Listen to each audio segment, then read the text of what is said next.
Well, hello, and welcome to the Logan County Genealogical Historical Society. I'm Bill Donut, the president. We're going to have a little different video this time. We've restarted our program meetings for the year. We were to have one in January, but it got frozen out with all the super cold weather we had. So we're getting back on track now. Last night we had a nice meeting, and we had the Heritage Quilts brought in. The quilts owned by either members of the society or people in the community who wanted to talk about their quilts and show them off. And they were, it was a really nice night. I enjoyed watching the folks present the stories behind the quilts. So you'll find it rather interesting too. Next month we're going to be at the center again, and we'll have a program titled The Secret Structures Under Logan County, and it'll be put on by Pam Moriarty, who does a very good job, very well versed in the topics that she brings to us. So we're looking forward to that. Well, public's always welcome. So if you're available to hear Pam speak, you know her and you want to see what she does there, you're more than welcome to come. Meanwhile, I will continue doing the Civil War videos and the fire log videos. I'm about finished getting through the fire logs. Remember, I had 18 to start with. I have 2 left to do. Haven't found a whole lot of real good stuff to bring to you, but once I get through them, I'll put that all together and make one video out of the whole thing. So I have really found some decent stuff. If you know what the Osolian was for Lincoln High School back in the 19th century, you'll enjoy seeing what an Osolian looks like. We had one roll that was complete, and the Osolian was the high school newspaper or magazine or periodical, whatever they called it back then. Then I found some information on James T. Hoblit, well-known attorney in Logan County, and it was one of the appellate cases that he was working on, and he had Lincoln Herald print the case in his presentation for the appellate judges in Springfield. It was rather interesting getting through that as well. And we'll take a look at both of those things as separate videos. The ones that were on the Charitable Observer will be combined together. We'll see you next month. If each of you could come and stand right about where I'm going to over here, it's a good camera spot so Bill can get your picture. And what we're going to do is just tell anything you'd like to tell us about the story of your quilt that you brought. We do have quilt books I'm going to mention out on the tables if you have questions about what pattern or something about them. We do have 3 reference books out this evening that you can look at. And could I have a couple helpers that would go, Jean and Diane? Yeah, can you do that? And hold these out for everybody when they... Bill, you want me over a little further, right? Right there. Is this good? Fine. Okay. Well, that's what I thought. And then I thought, well, you did tell me earlier over there, and I got carried away when I got the quilt. Okay, I'll tell you about this. It's turned now to the quilt block with the signature on it, and it does have some stains on it. This quilt has been in our family for a number of years. It is signed L. Matlock. That would be my mother was a Matlock. This was made by my great-great-grandmother. It was actually, she was 79 years old, and it looks like it's not quite finished. And that was in 1890. No, she signed that. It says L. Matlock, 1899. Some of the quilt blocks are actually written under it. There's a picture of what she called a carriage cart. And this would obviously be before the automobile, so this must be a horse-drawn, if you can see that. Yeah, and she's got that written on it. And is that what it says, Gary? Is carriage card? It says carry card, I think. Something, yeah. Yeah, carry card, I believe, not carriage. And then there's a lot of neat things. There's frogs and flowers and eels and... Is that embroidery? I believe that's embroidery, and it's all it's just really special to us, and that's what, and then, like I said, it's been obviously folded wrong over the years because it's starting to show wear, but we just thought it was pretty neat, so I've held on to that, and let's start with Roseanne. Did you bring anything? No, it's at home in the cedar chest. Okay, Bev? No? Mine's in the closet. Okay, you're on. Come up here and give them your quilt, which is going to be this one, if I'm right. And you can tell us about it. And then we'll just go from back row forward and around the table. I'm Scotty Hinman, and I like collecting things, and I go to thrift stores, and I find very interesting things, and sometimes they get in my house and they get forgotten. So about 8 months ago, I got into my stash and I found a bag, and I thought, what is this? And I pulled it out, and I knew that I had this, but I'd forgotten about it. And it's made out of neckties, silk neckties. And I thought, oh my God, this is so gorgeous, so I would put it on the floor, and it just had a white backing, but it's got a whole lot of embroidery on it, so you really couldn't quilt it. And then there's one little heart. I saw somebody that I knew that was a quilter, and I said, what can I do with this? How can I find somebody that will know about it? She said, call Helen Connect, which I did. She was a very good friend of my daughter's, and she just salivated when she saw it. And of course I did too.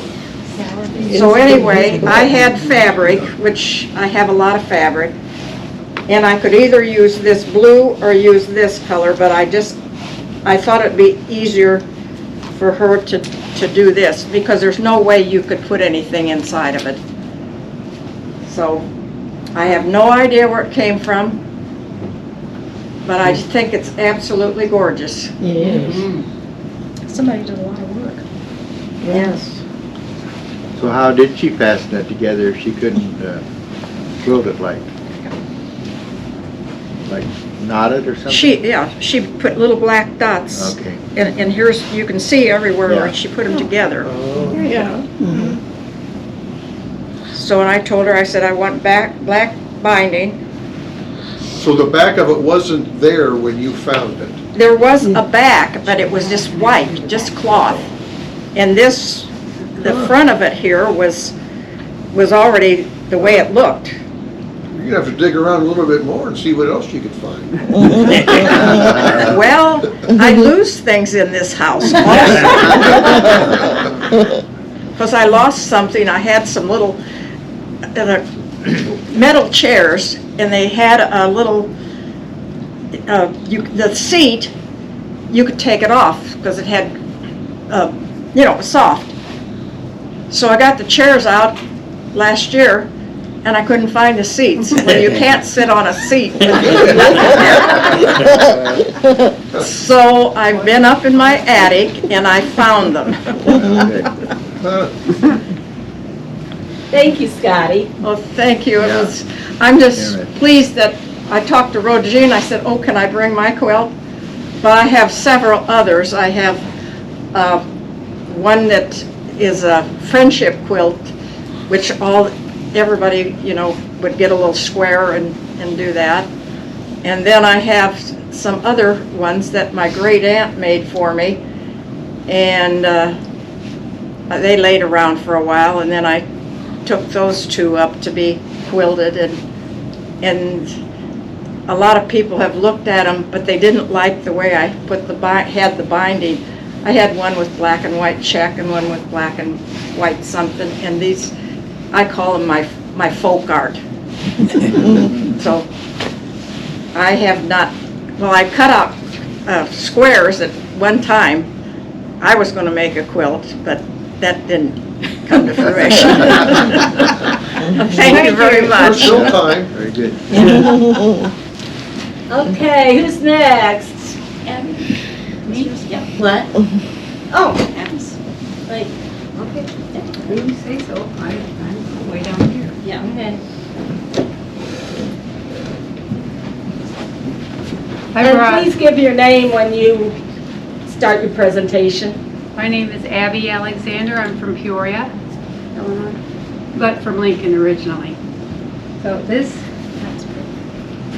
whole genealogy thing has been an eye-opener for me because I found lots and lots of relatives that I had no idea even existed. And I always loved this quilt, and I got it before my sister did. So I got it. I got it, and I'm holding on to it. And when I worked for Lakeview Museum, they had a quilt identification organization there, and they put a number on it. And they were just trying to get the quilts of Illinois registered so that people could rely on the history. It's kind of like the Underground Railroad had quilts out on the line that would Give messages. lead the slaves to freedom carefully and safely, and it was what was on the quilt or the direction of the quilt or the color or the pattern or whatever.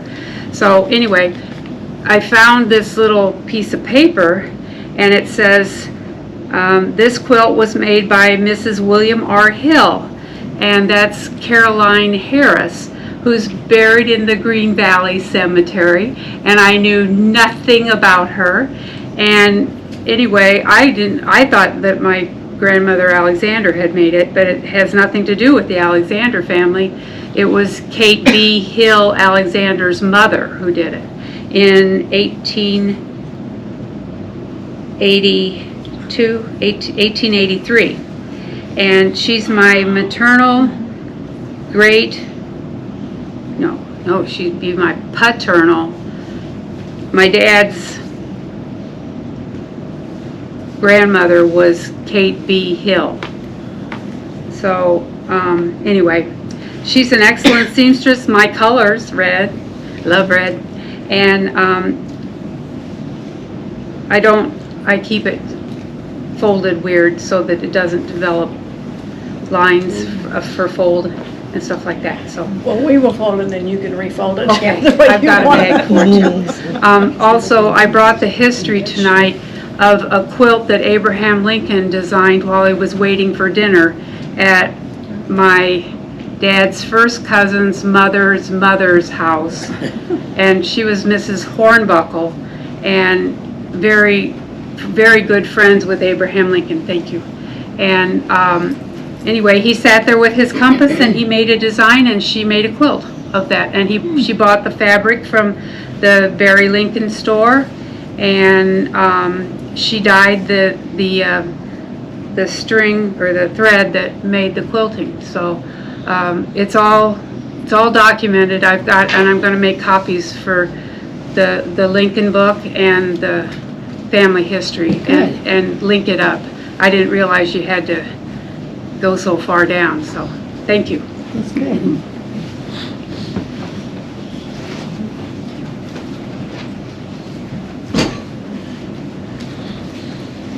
I brought two quilts.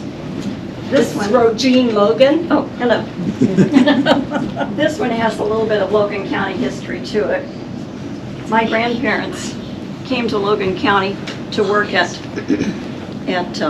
Lincoln Developmental Center, the Lincoln State School, it was called then. My grandmother worked on Honor Home, and this was made by the girls that lived at Honor Home and was given to my grandmother. Really. Do Do you know the name of that pattern, Rogine? I don't have a clue. That's really pretty. Thank you.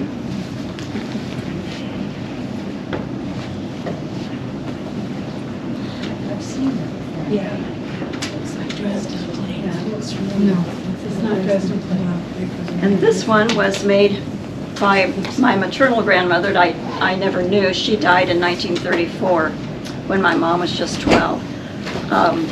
She had really poor eyesight, and she also had Bright's disease, so whenever her disease was in worse, sometimes that she had a really difficult time seeing, and she was blind the last year that she lived. But she did all of this handwork and embroidery. You're pretty. These are my great-grandparents, and then these are all of their kids and kids' husbands and wives.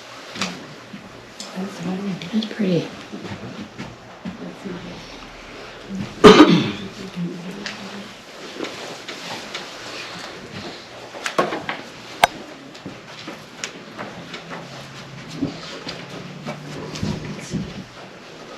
I don't know whose it is. This is the Madigan blanket, if we can get it on folder.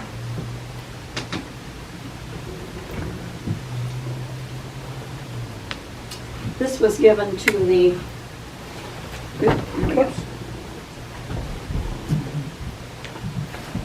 to the Historical Society, and it was actually made for Ed Madigan and his family. And I guess the family then decided to. It's upside down.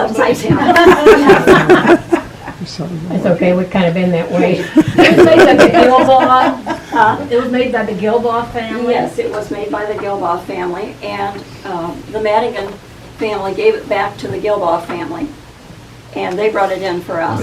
I can't get it on. Can't get it on. And it did hang in his office in Can't get it Washington, on. D.C. Yes. And his district is, Too late. His district Shown is there. marked by just the plain squares. his congressional district. Okay, Logan County's red there. Looks like. Was that? Isn't that, yeah. Yeah, because this is Menard. Mhm. I don't know what that is.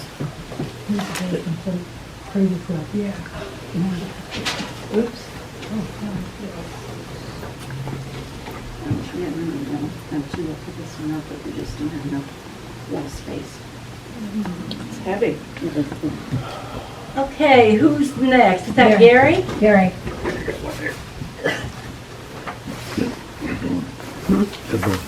Put it on. Turn it on.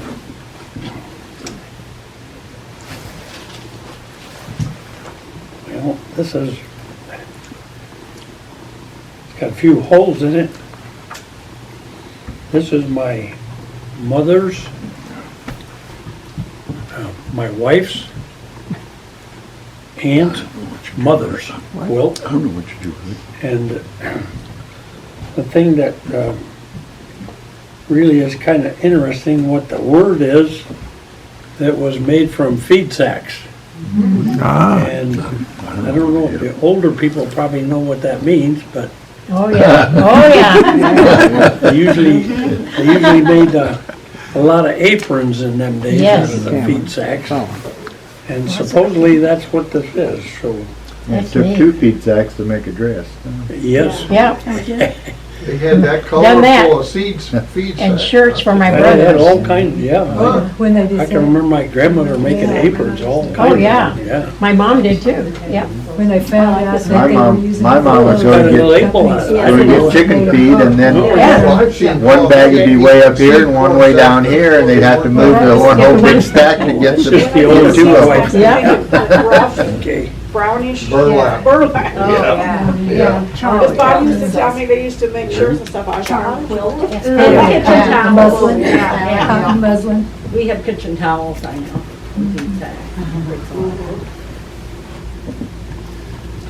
Did anyone else have anything? Did we miss any? Oh, Diane, yes. I'm sorry. That's fine, because I didn't know anything about it, but.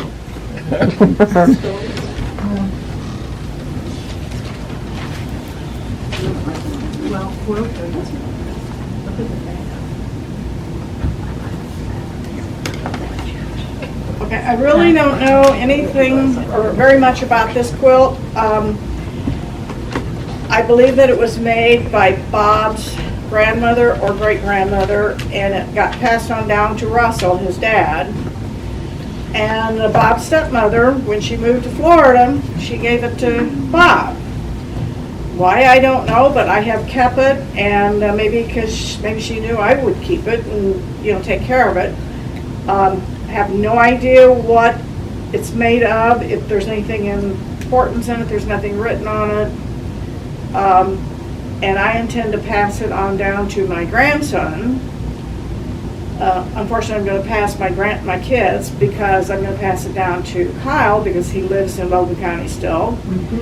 And he has a son named Henry. And his wife Esther is very good about keeping things and remembering special things, and I think she will teach him to take care of it.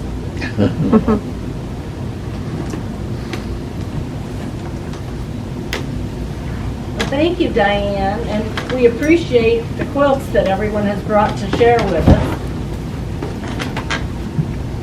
Oh, John? I have a quilt story. Okay, let's hear it. When my father passed away, we let the grandkids go through the house, and they wrote down what they wanted of stuff. Well, my two daughters, they both wanted this one special quilt, and not anything real spectacular, but it was knotted, you know, or it wasn't stitched. It was knotted, you know, the backing like that one quilt here. Well, Grandma would make them lay on the bed, and while she took her nap, but they had to stay on the bed. They didn't have to go to sleep or whatever, but what they did, they untied those knots. So they both wanted that quilt. That's one thing they remembered about Grandma. So what happened? Who got it? Yeah, I think the older daughter got it, I think. Probably a good thing. The other one, she's in Alaska, and hard to tell what would have happened to it. So. That's a good one.